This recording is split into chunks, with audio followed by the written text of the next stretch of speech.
Hey there, writer. Dialogue Doctor here.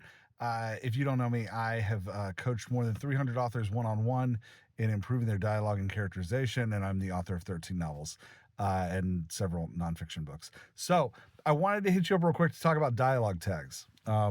Just a quick author tip on these. These are those he said, she said, they said of anything. Dialogue tags are often paired with body language.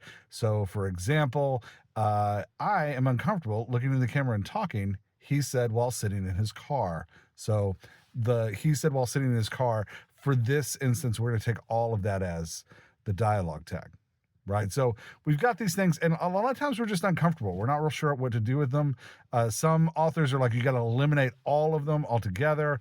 Other authors are like, I use them, but I don't know why or how. So let's talk about what they're doing in an utterance. So, an utterance is the one character's participation in dialogue.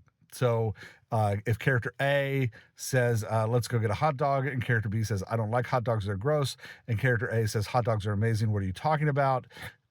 Let's go get a hot dog is an utterance. I don't like hot dogs, they're gross is an utterance. And then those two things together are an exchange. So, in that utterance, we're talking an utterance now. The dialogue tag doesn't just identify who's talking; it also manipulates how the utterance sounds. So, for example, if I said, "He said while his stomach grumbled," there we go. He said while his stomach grumbled, "Let's go get a hot dog." Versus, "Let's go get a hot dog," he said while his stomach grumbled. Do you feel the difference in the pacing of those two?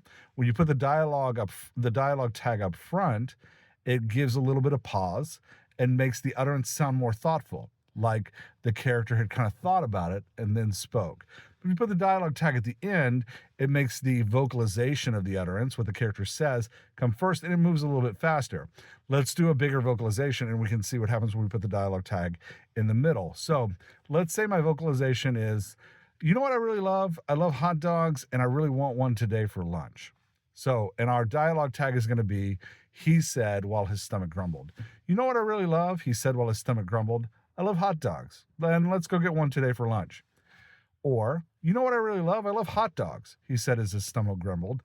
Let's go get one today for lunch. Can you feel how moving the dialogue tag around makes that utterance feel a little bit different? It emphasizes different parts of the utterance, makes them stand out. So, dialogue tags identify the speaker, but they also manipulate the utterance to give your utterance a specific feel, and that can be used in defining a character voice.